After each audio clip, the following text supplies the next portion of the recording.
are back. How about that?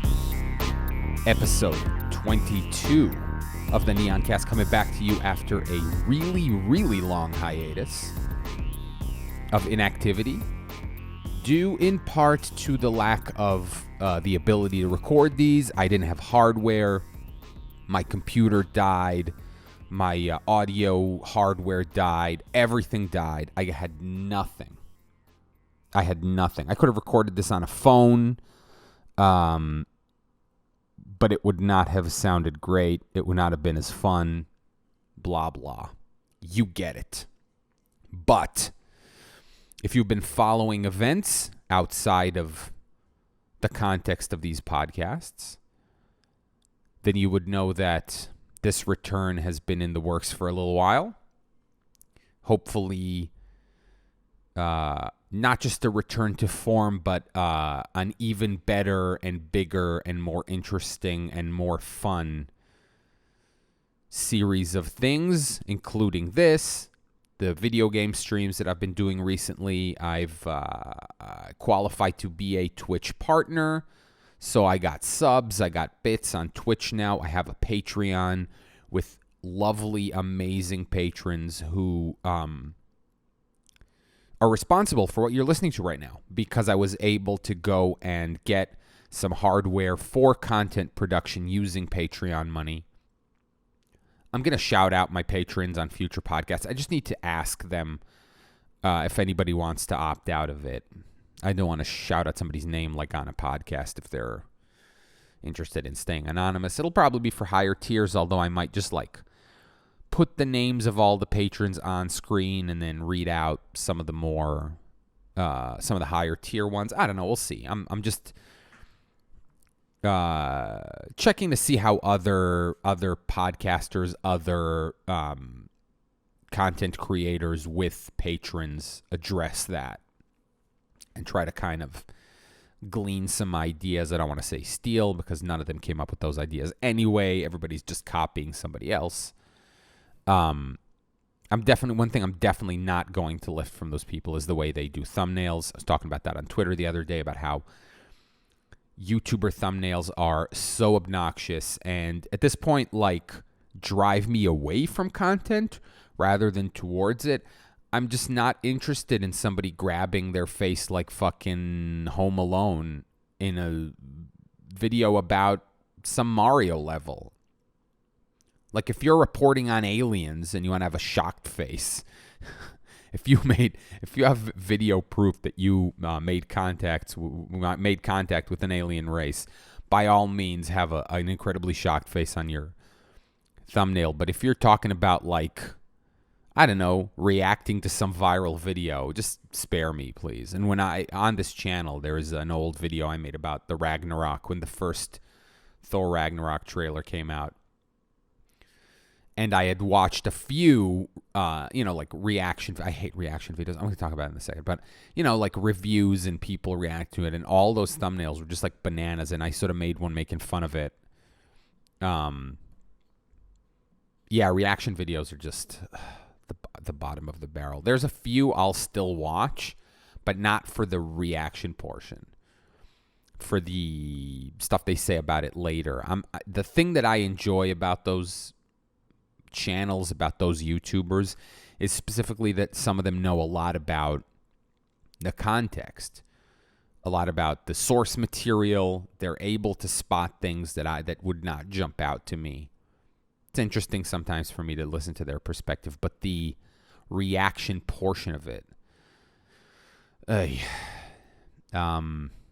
some of them are fine. Some of them do not play it up and tear up and scream and shit. And those are tolerable to me. I got to say, though, there is one form of content that I consider even lower than the reaction video. And those are the reaction video compilations, where you see a split screen of 12 different reaction videos, and they're timed so that all the reactions happen at the same time. It's sort of a cascade of oh my God! And that is, my friends, the lowest form of YouTube content.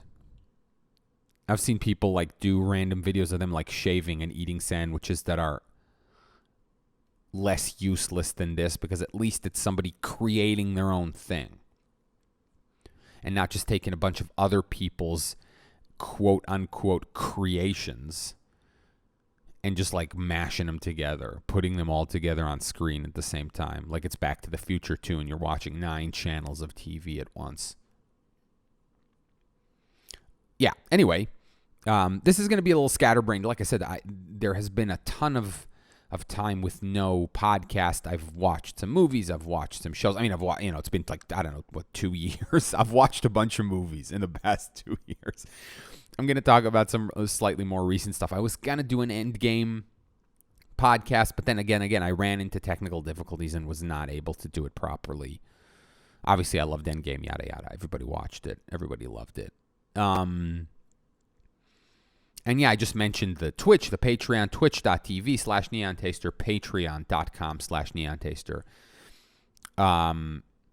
There still aren't really things on the Patreon. I'm still trying to figure out what to do exactly. For now, I'm just like keeping the patrons appraised of everything I'm doing. If I spend any of the Patreon money right now, I give patrons a full accounting of what I'm getting. At some point, I explained this in the Patreon post.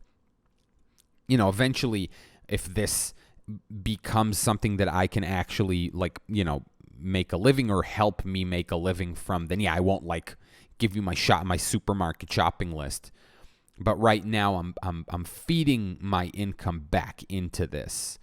There's still a bunch of stuff that I want to use money for. I want to use a podcast hosting service. I want maybe somebody to help me finalize all of my logos and my visual revamping of everything, because I want to start using my own original stuff rather than screenshots from movies. That character I've been using forever is from a movie. I'm trying to make something that draws some visual inspiration from that, but is still something original that is just mine. And as again I've been saying on Twitter, I actually came up with what I think is a really nice idea that combines both a character like that and a logo. I just need somebody to help me polish it. I'm not a super professional graphic designer. I can do things that are passable, but I sometimes hit a quality wall.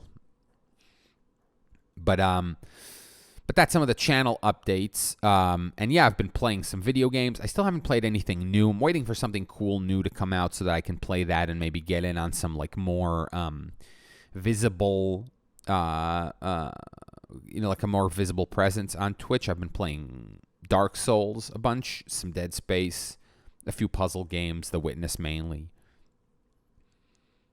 I'm finally able to stream off of my Xbox 360. I have a whole bunch of old games for it. I probably could go out and buy many more for dirt cheap.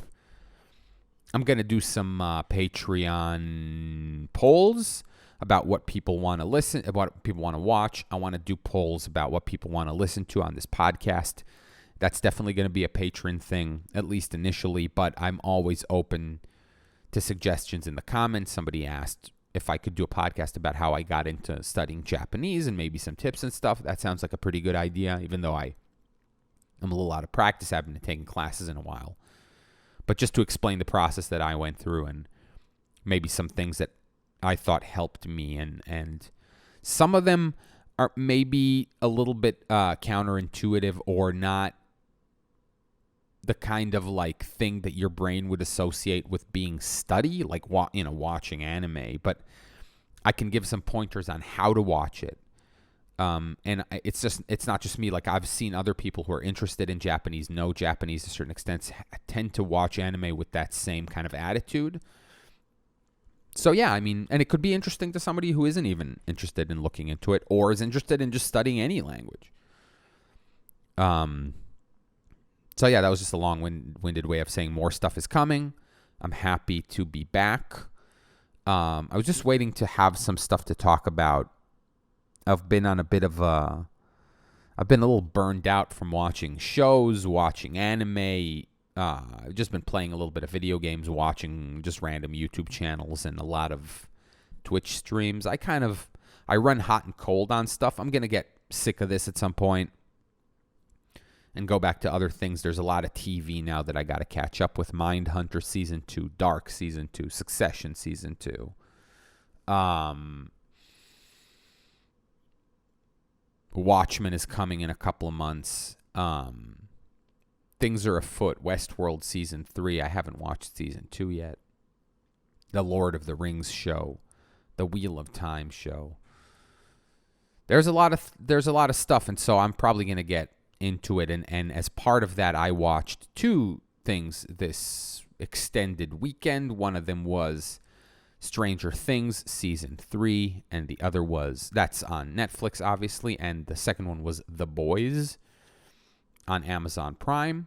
And I also went out and watched the Tarantino movie Once Upon a Time in Hollywood. And I'm going to have a little bit to say about each of them. I don't know if this is going to be a long review type thing, because I didn't really have that in mind when I watched them. And back when I was doing podcasts about the movies that I would go out and see, I would go see them with that in mind, and maybe make mental notes during watching. I don't sit there with a clipboard, but make mental notes so that I would know, what to bring up.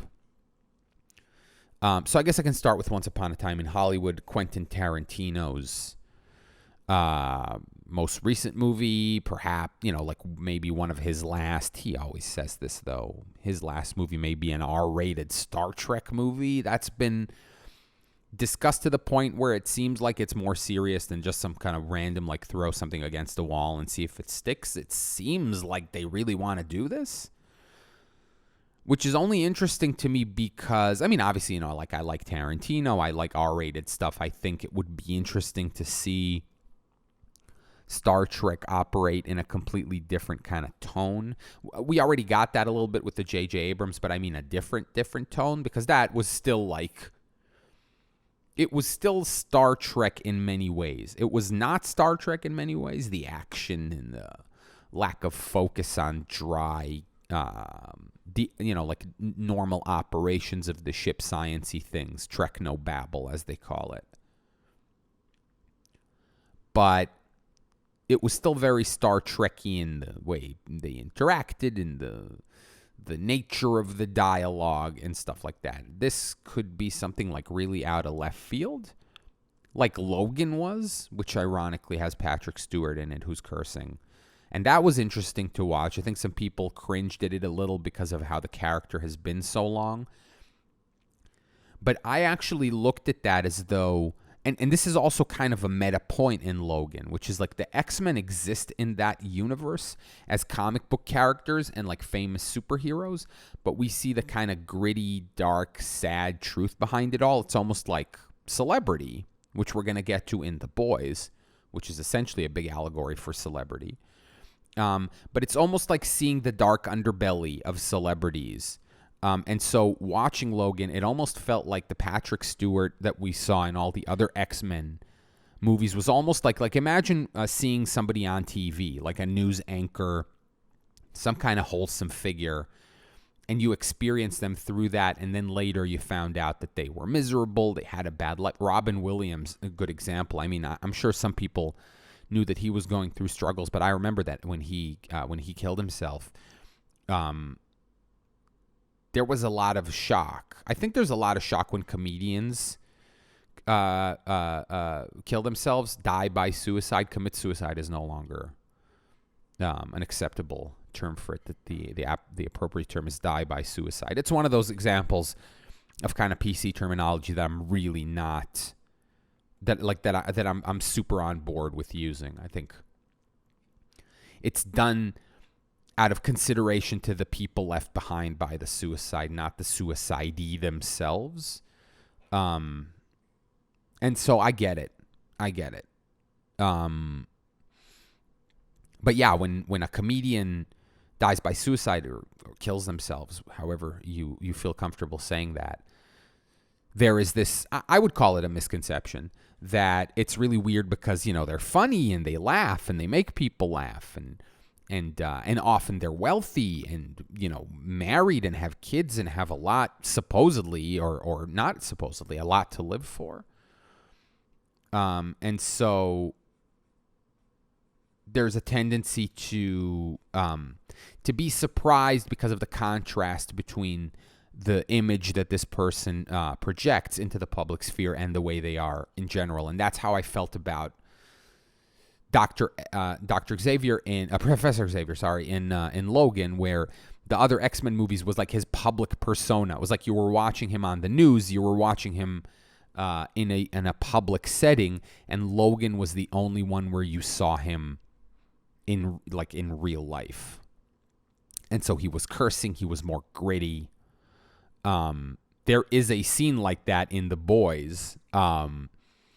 You know what? Since Logan is so much like The Boys, I think I can start with The Boys. The Boys. Let me just write a little note here. The Boys, based on a comic by, I believe, Garth Ennis, from the aughts, 2006, I think. And it is I'm sure some people will not like this comparison, but I still think it's somewhat appropriate. It's a Watchmen-esque exploration of superheroism. It's a sort of a postmodern approach to the genre. It breaks down not only the character of the superhero, but the genre in general. It flips it on its head in more than one way. It doesn't just make the superheroes like bad and the villains good, kinda. But it's also the focus of it is so much different. In the same way that The Haunting of Hill House was a family drama that had ghosts and hauntings as the backdrop, this is a little bit like that too. It's like an ensemble cast of fucked up people, some of whom happen to have superpowers. And the toll that situation takes not only on them and the people around them, but the world in general. It's a very cynical, absurdist, satirical look at a society where superheroes exist and are corporatized and are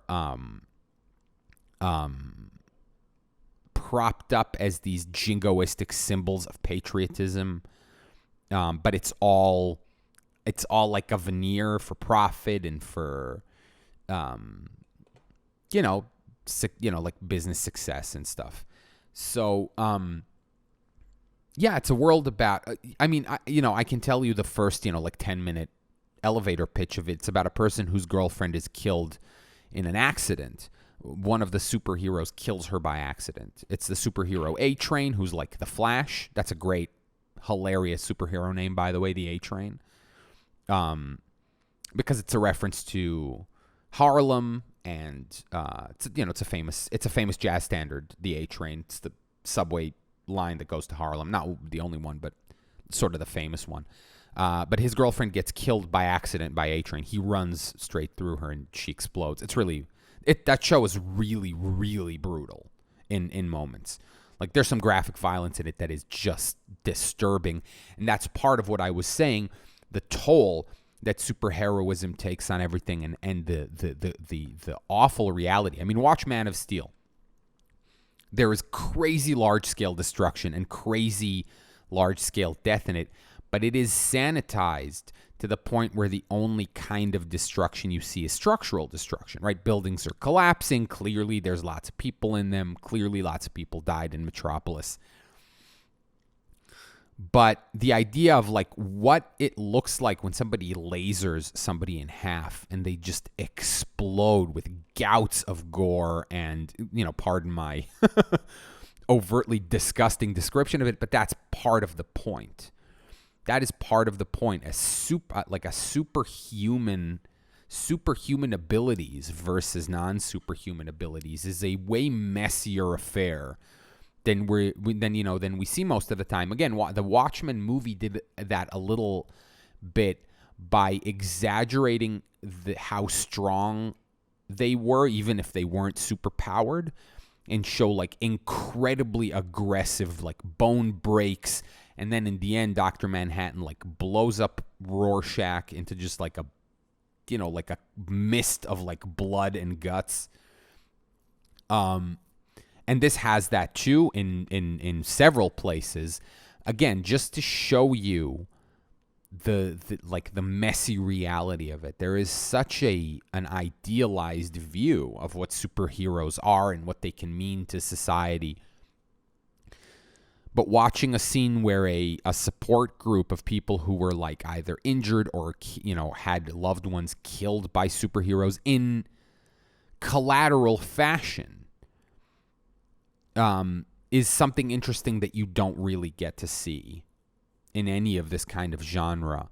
And yeah, there's this whole qualified immunity idea where like people are killed by superheroes, but like nothing happens to them because they're, law enforcement in essence. Also, A-Train supposedly was stopping a bank robbery when it happened. But the premise is this guy then falls in with a bunch of other superhero malcontents. I'm not going to go into exactly what happens and why, but there's a lot of twists and turns. And as I was saying about Logan and about Professor Xavier, the central superhero of this world is this guy called Homelander, who is like a cross between Captain America and Superman, but like he's like a shitty jingoist. But, initially he's this like wholesome Superman character. And then the first little... No, that's not the first little... But there's a nice scene that I thought was subtle because he is later shown to, not be a super good guy, but like in major ways. But one subtle way that I liked was that he goes down to like the tech analyst. It's hard to not give away details, but like there's this big, there's this Justice League organization, but they're, supported by this like major corporation essentially, and they're like celebrities. And so he goes down to the tech department to ask something about like where they're they have like a whole department of people like tracking crime with satellites. And it's, like essentially like imagine the Justice League, but instead of Batman sitting there, there's like an entire control room full of these people. And so Homelander goes down there and he walks up to one of the tech analysts. She can't believe he's there. They never go down there. He asks her for some information and she almost doesn't give it to him. She's like, I got to call my boss. This is highly irregular and stuff like that. And he just, and she says why are you down here? What are you trying to do? And he says something, he leans into her and he whispers something like, because I'm Homelander and I do whatever the fuck I want. And you can see on her face that not only has she never heard him say the word fuck, she didn't even know he was capable of saying it. Like, that's how wholesome his persona is compared to who he was or who he is in general. And yeah, essentially this show is an allegory for celebrity and for role models. And it has a lot of little really neat nods to the real world and how, celebrity functions in our society. Yeah, it has some really great acting, particularly from Karl Urban, who's just, always so fucking great. A lot of later reveals, backstories, events. Looks like there's going to be a season 2. I don't know if it's been renewed or not, but it definitely leaves things open-ended. It definitely didn't cover all of the comics. In fact, I believe that it skipped over the earlier part of the comics and then just kind of introduces it in not a little bit in flashback, but a lot in just explanation, just talking and slowly finding out what happened before the show started. Because your main perspective character is not Karl Urban, who is in fact, I believe, the main protagonist of the books, and the books start with his story, and they do not start with the show does not start with his story. He is like the guy who shows up for our protagonist, and our protagonist is like new to this world, and Urban is like his mentor character in that kind of underbelly. So yeah, The Boys, really good Amazon Prime show. There's some really good content on streaming services. There's a lot of garbage content on streaming services, but that's not different from like broadcast TV. I don't know if the ratio is specifically higher for streaming services. It took them a while to get off the ground. I remember that initially things that came out of digital services were known to be of lower quality. There was lower production value. There was probably not as much experienced brain power behind those things, but they've blossomed into sources of good content. Not, like I said, not always, not exclusively, but good things are being made by and or distributed by streaming services like that. Which brings us to one of Amazon's big competitors, Netflix. You know what? Before I go to Stranger Things, another small note on streaming services.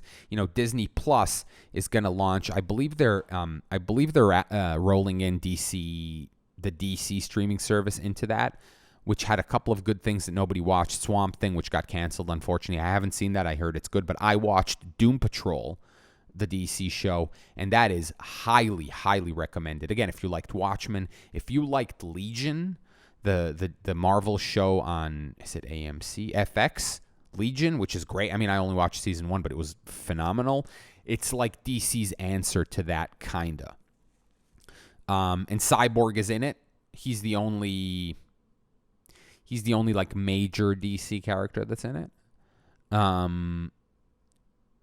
But it's great. It's great. And Brendan Fraser, it's Brendan Fraser's big comeback. Timothy Dalton is in it and really good.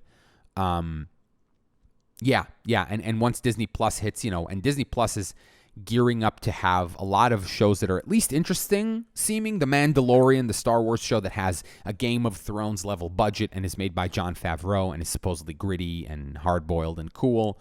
A bunch of Marvel shows, Hawkeye, WandaVision, Bucky and Falcon, Loki, Jumping Through Time. Guaranteed not all of these are going to be good, but they're going to be, and they're unlike the Marvel Netflix shows directly tied into the Marvel universe involving major characters. Like I said, WandaVision and Hawkeye and, Loki. They've brought the A team, or I wouldn't even call them the B team. I would call them the A- team. Because Iron Man's not there, Captain America's not there, Thor's not there, Hulk's not there. But essentially everyone else is. So that's cool. And yeah, Netflix, Stranger Things, Season 3. Stranger Things Season 2, somewhat controversial, I guess. Some people were not huge fans. I'm inclined to these days to kind of ignore a lot of the reviews of sequels. And by that I mean like second seasons of shows that people like. This also applies to movie sequels, but we're just talking about a show right now, so might as well just use the show's example of this. But like it's so common to say one of two things about a second season of a show. It was more of the same, or it just wasn't as good as the first one. That second one is usually said when the second season isn't more of the same of the first one. It tries to do something different, tries to introduce some kind of variety, either tonally or in terms of subject matter. I think like The Leftovers is a good example of a show that does something pretty damn different every season. To the point where it could be off-putting, to the point where you could get to season 3 and be like, really? Are we going to like change everything again? And maybe just run out of steam a little on wanting to watch it. But in a way, I appreciate that kind of effort more than just like doing more and more of the same stuff. That works for some formats. It works for Law and Order. But not necessarily for like a Stranger Things. Like how many times can you do the same thing? However, what Stranger Things is doing is it turned the conflict of season 1 into like initially you got the sense that it was a war. It was a war between us and this upside down dimension and some kind of main entity, malevolent presence there. And what they did was decided to turn that into one battle in a war. And just prolong the war and make it like an escalating conflict where this entity, which we essentially learn in season 3, is called the Mind Flayer. I don't think that's a spoiler. I'm gonna get into spoilers in a little bit. I'll tell you to skip if you don't want to hear them. But this entity that they eventually named the Mind Flayer, I guess. And so it's this idea of like it keeps throwing new strategies at these representatives of our dimension that have kind of foiled its plans in the past. Now, I like that. I think that's good. I think that you can carry that well with a good cast, and I like this cast. I like this cast of characters. I feel attached to it at this point. I feel invested in what happens to them. I like them. I also think that they do a good job of introducing new characters. They do that cleverly. They pick interesting characters. The new characters that they added in season 2 and they added in season 3, and also some that like were added and then taken away. Did not feel to me like throwaways. They felt very cohesive in that universe. They felt very appropriate for that tone and for that world. And you grow attached to them as well. And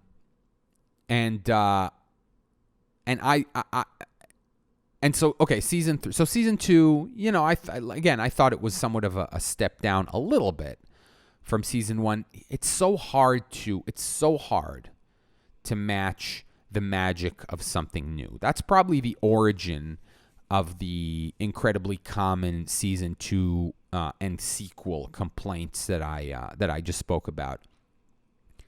The magic of discovery fades. And so you need to replace it with something else, and there isn't always something to replace it with.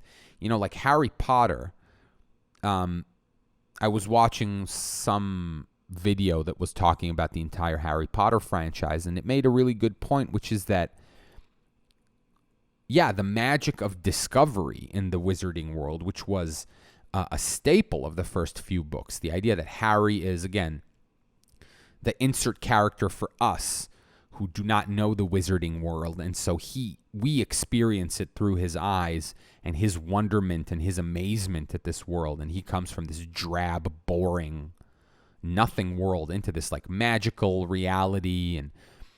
But as the books go by, as Harry grows up, as Harry becomes embedded in this wizarding world, the things around him lose their magical luster, and, the story's overtaken by this horrific, like, apocalyptic battle with Voldemort that includes, like, very consequential character deaths and stuff. And so that's what fills the void for the wonderment. It becomes a very scary, tense drama. And that, that's the thing. It was also kind of designed for kids to grow up with. And so, again, when you get older, all of a sudden, like, silly names for spells and stuff, that loses its appeal to you. And instead you get, like, we got to stop the end of the world. People die. It's all about, growing up and realizing that the adults around you are not always, they don't always have your best interests. They don't always have the best plan. And such, and so that's true for things that are also don't introduce you to a magical other world. It could just be a new concept, a new setting. Again, something new. Stranger Things was something new. It was very nostalgic. I called it Amblin, the TV show, essentially. But it was a new creation into the world. It was new, interesting characters with a fun dynamic. It was a story that was well constructed and interesting. And, again, we've all seen shit like that. Super 8 had a very similar kind of setting to this. but it just worked really well. The 80s vibe of it worked really well. But again, that stuff fades in season 2. Season 3, I thought did a better job of kind of bringing that vibe back a little, turning the knob back up with the whole mall. It being centered on the mall in the summer. I thought that was sort of a good setting for something like that. It's also kind of common in like 80s movies. And I liked this season. I think 3 episodes into season 3, I was thinking, shit, I'm not going to like this. And I'm going to now have to suffer through the rest of it. It'll probably be all right. But, ugh. And I was wrong. It had a weak start. It had a really strong ending, I thought. The finale was great. High quality special effects. Really tense and fun. Some real consequences. Which is important in shows like that. Because,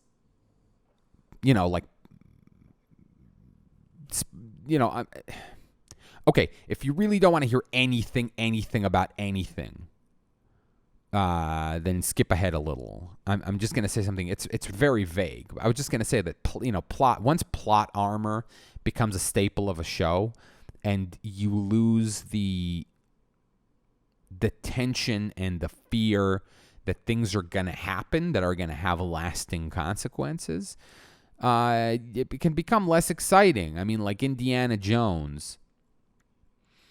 I mean, now that you know that there's a trilogy and stuff in it, but so, like you watch Raiders of the Lost Ark and Indiana Jones is not going to die or not going to like lose his arm or whatever because, there's more movies. He looks the same. They kind of fake you out now with that. In the Ragnarok trailer, they CGI'd him in the trailer so that you don't see that he loses an eye in the end,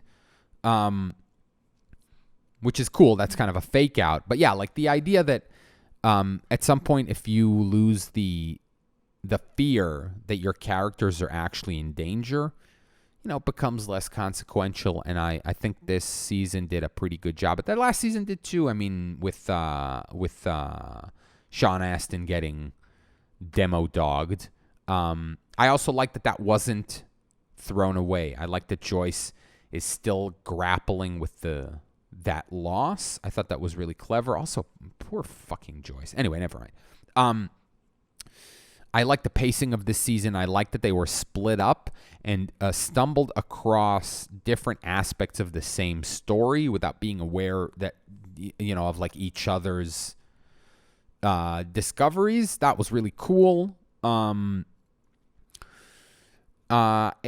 couple of times the hit you over the head with references bugged me, but then other times it was subtle. Like for example, there's this whole New Coke thing that I thought was really cringy where I believe is it Lucas? One of them like drinks a New Coke and everyone is like, really? You like that? And he gives this whole speech about like, yeah, the old one is the classic, but this is a new thing. And he kind of sips it like demonstrably, like to piss them off. And I was like, this is way too much. Then later, they could have skipped that entirely and gone to the second New Coke reference they have, which I liked a lot, which is that at some point Eleven wants to crush a can for some reason that I'm not gonna describe. And so she goes over to the trash bin in the mall and pulls out a can of New Coke and puts it down and walks away and like holds her hand out to it.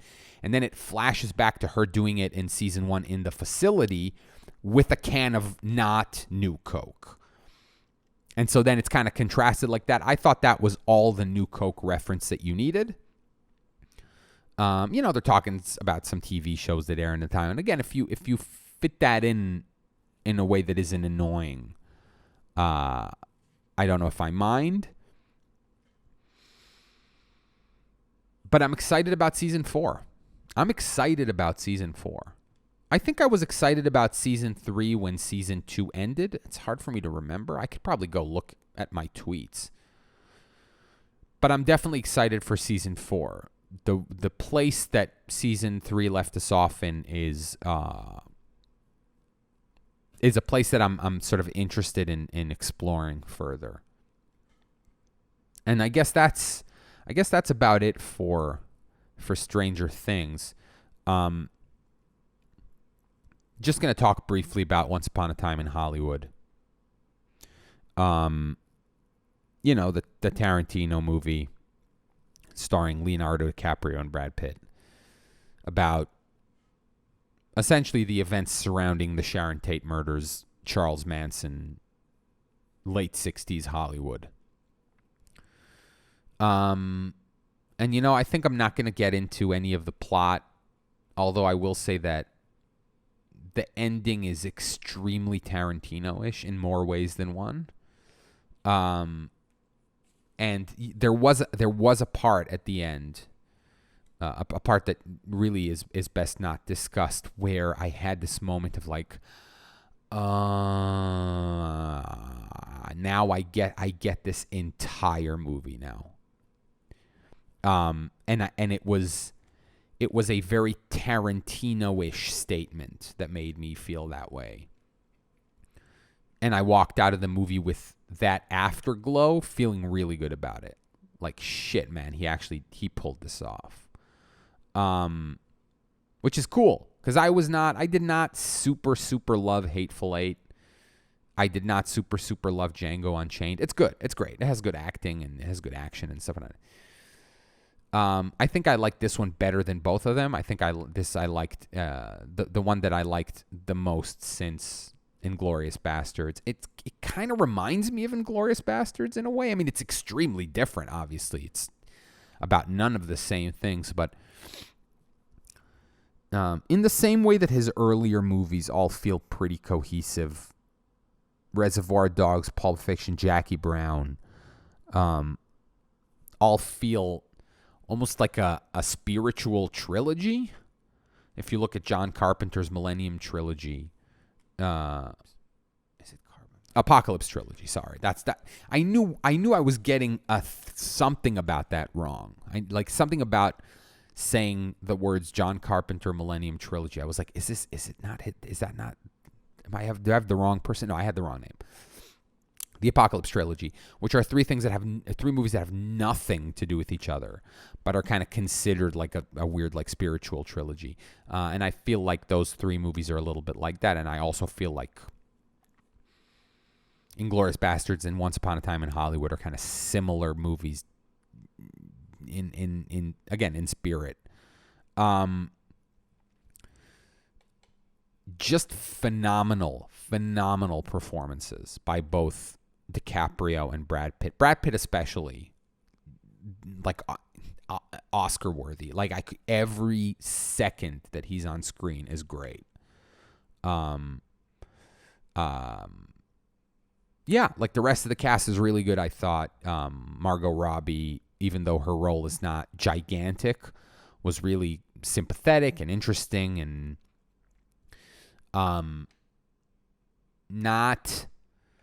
it wasn't exploitative of her, even in a more innocent way.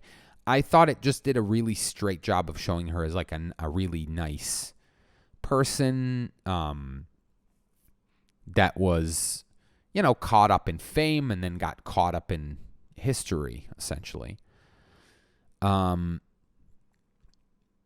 It was just well filmed. It was long because it was old school. It showed a lot of people driving through Hollywood for long periods of time, which is a very, like, 60s, 70s kind of movie thing. I was blown away by the sets, by how they created a late 60s Hollywood. I leaned into the person I went to watch this with. I said, where was this made? Like, how did they do this? Driving down Ventura in like 1968, and you see all the old famous Ventura establishments, and you see it's all the old billboards and it's all the old cars, and it's all real. I mean, I'm sure it's augmented here and there a little bit, but the level of authenticity is really refreshing and really fun, and I feel like if you grained that movie up a little, if you kind of dirtied it up deliberately, it would be hard to distinguish from a movie from that period. I feel that way about Munich, about the movie Munich, which very much feels like a European 70s kind of spy movie, except for the sort of more modern-y action. But this really feels, again, not in vibe, although in some parts it does, but, Tarantino is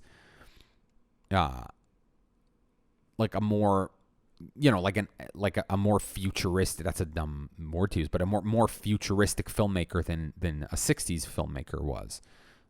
Things have changed since then in filmmaking, but in terms of the look and in terms of a lot of the editing, a lot of the scene composition just gave me like old school vibes. And that's a Tarantino thing, and he shoots on film and yada yada. It's very long though. It's like 2 hours and 45 minutes or something. But and I felt that length a little. I didn't mind because the movie was not boring ever. And I kept thinking, like, what's going to happen?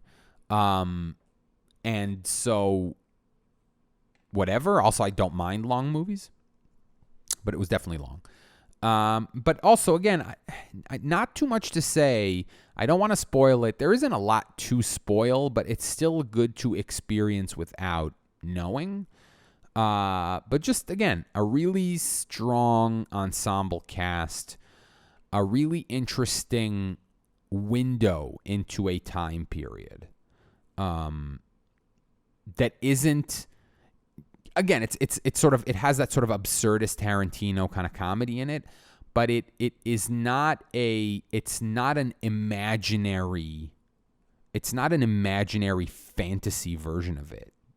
A couple of scenes are kind of fantasy-ish, but for the most part, it really feels like I said, like a slice of life from a thing that really existed in a manner similar to the manner in which it existed. So that's cool. That was fun. It's worth watching. I enjoy filmmakers. I enjoy auteurs. I watch a lot of indie movies. The movie I saw before Once Upon a Time in Hollywood was Midsommar, the Ari Aster follow-up to Hereditary.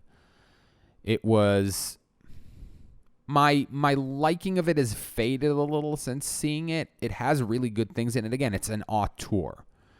It's somebody who wrote and directed this, and it's a vision. It is an artistic vision, and I really appreciate that in filmmaking, even if the product is not something I'm entirely on board with, as was the case here with Midsommar. I liked Hereditary a lot more. I thought Hereditary was so gripping and an amazing theater experience, one of my favorite theater experiences ever, because of how uncomfortable that movie made everybody in the theater and the amount of cringing, and everybody was watching it through like their, put their hands on their face and was watching it through a slit in their fingers. Everyone. I'd never seen anything like that before. Like, nobody was comfortable in that theater, and that was entirely the purpose of the movie. And so it was eternally successful in that. Midsommar, the problem with it was extremely predictable. The subject matter has been done to death, and it is not treated here very differently, aside for the fact, the one thing I like about it, the one conceptual thing I like about it, is that in essence it's a movie that tries to create scary things that are scary out of things that are not scary. Daylight, bright colors, friendly people, low-level interpersonal conflict. Not the kind of things that you would associate with like high horror. And it's a valiant effort in some parts. But again, I feel like the predictability of the story really harmed it. It does not stand out from cult movies in terms of what happens. I thought the pre-credits, the cold open of this movie was so gut-punching. I almost had the desire to get up and walk away. Not from disgust or whatever. I was just like, I don't know if I'm in the mood to watch something this dark and disturbing. And I don't think anything else in the movie lived up to those first few minutes, unfortunately, which are just, horrible. They're just horrible. But, horror movie. So I'm not saying that as a way to like steer you away from it. I mean, that might be the biggest endorsement that you want for a movie like this, as far as I know.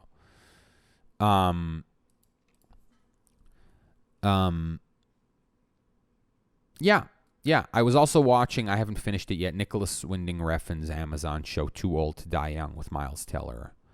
That's a little non-communicative. I know a lot of people were kind of turned off by how meandering it is with long, silent shots of things and whatever.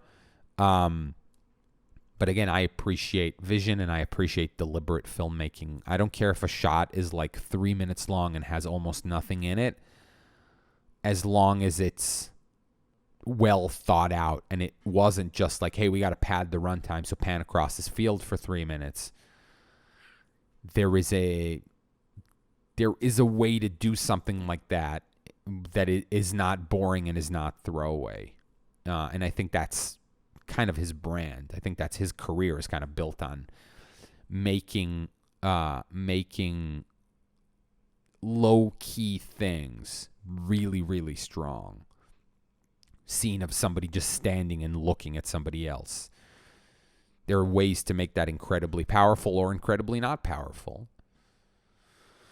And yeah, as I said, I really appreciate sort of auteur attitudes towards filmmaking, especially in today's slick corporate product environment. Although, I think that like specifically Marvel, Kevin Feige has found a way to inject a little bit of that into his big impersonal corporate products. And again, I don't think that an Avengers movie or a Spider-Man movie needs to be, like directed by Jim Jarmusch.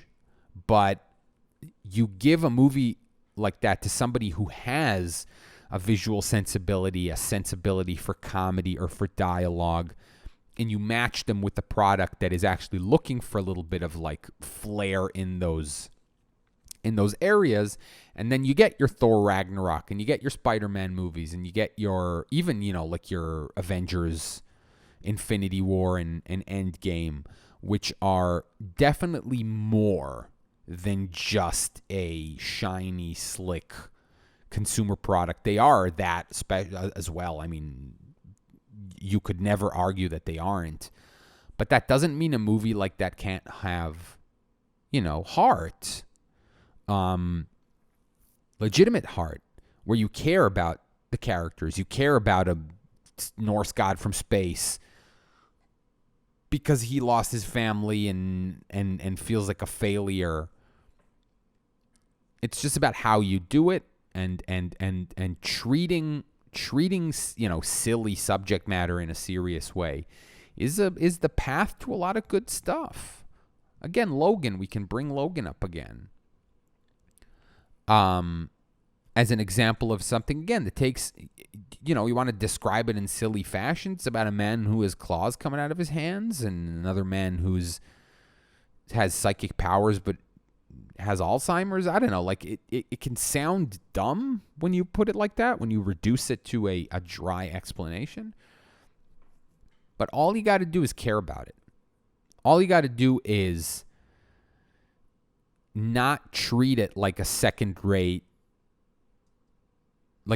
subject matter, which is something that comic book movies and science fiction and fantasy have suffered from for decades. I mean, only now in the last, Lord of the Rings is probably the Mac Daddy of that, and then later Game of Thrones.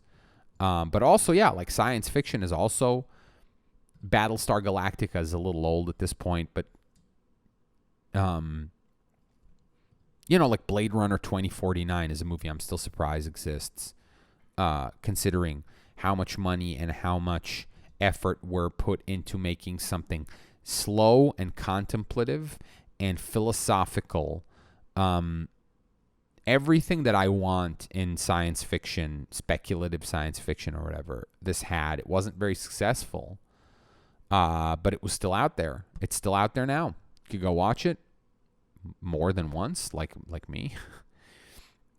And yeah, back to the the talk of streaming services, which was the two shows that I reviewed today. Like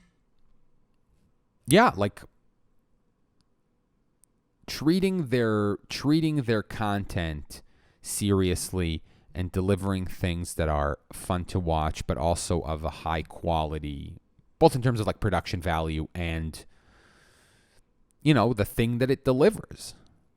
And I think, Stranger Things is highly entertaining, and this season had a lot of themes of like family and friendship. And The Boys is a really interesting allegory of celebrity role models, consumerist society, the pitching of an image to the public, politics, obviously, and Once Upon a Time in Hollywood, really well written, well directed glimpse into a sort of a very famous period of time in recent American history. And that's I think I'm going to close on that. I'm right at the good kind of length for this. As for the near future, I'm still not sure about the regularity of things. I'm still in a situation that is a little unclear. It's been that way for a couple of months, and in a way, it could persist until the end of this year. I mean, I might have to continue doing this piecemeal, and when I can and when I have what to talk about until the end of this year, where I will probably get a better idea of a more set schedule for my life. And as the Patreon grows and as the Twitch grows, as I'm able to... I tried to explain this both on Twitter and on my Patreon feed. I'm not in this to make money. I didn't get into doing this to make money. I've been doing it for many years with, where I never asked. I never cared. I did it because it was fun. Sure, there is and this is still true now, there is the desire, the want, the wish that this can become a source of income, make a living out of it. That's always what I've wanted. I'm a creative guy. I create content. Most of my professional life for the past several years involved creating content for other people in various capacities. And so being able to do my own stuff that I am passionate about and that I enjoy and that I have more fun with, the better I produce it. Obviously, that would be great. And a way to gauge whether or not I should or can devote substantial portions of my time to it, a good indicator of that is income. Only because, and also not just, like, again, if my Patreon doesn't get, fucking $50,000 a month, but my YouTube videos are doing well, I have lots of success, people watch my streams and stuff, and like that generates income in a passive sense through ads and stuff like that. Then it's an indicator that it's worth it for me to spend more time on it because people actually want to consume it. And obviously, if I start making money from it, then it'll morph into either one of my jobs or my full-time job. And obviously, in that kind of situation, I will be devoting the lion's share of my time to it. In order to make something, regularly consumable content on increasingly higher frequency. So hopefully that'll be fun for everyone. And stay tuned. I hope to be doing these a little more now. Again, I'm not sure about the regular schedule, but as I watch things, as I read things, I could do a little bit about audiobooks. I've been kind of obsessed with audiobooks for the past year. And like as stuff progresses, like video games and maybe inject a little bit of like political discussion into this. But as I said on my streams, it's not going to be like politics, like, congressional races and shit. But it's kind of my brand. Like people want to hear my take on like the events of the day, social politics, stuff like that. And I'm going to make a real effort to not turn this into a political type channel or podcast where, I come on to talk about Trump or this policy or that foreign affairs incident in the world. It's not going to be that. I don't even know if I was going to discuss, even if I was going to discuss the whole video games and violence thing, only because it's been discussed to death, and I'm not sure what angle I can provide on it that hasn't been provided before. You can cite studies. You can tell people to go watch Penn and Teller's bullshit about it. At this point, it doesn't feel like there's a lot either to contribute to the discussion or interesting or funny to say about it. Because I live streamed the Democratic debates on Twitch. I didn't show them. I was I did initially, but then I discovered that Twitch was banning people who were doing it, so I stopped. It was mostly playing in the background for me and for the people listening, and we were just talking about it. And I really tried to make the talk more fun and about the debate itself. I did express exasperation from some of the things that were said there, but a lot of it was just talking about the debate itself.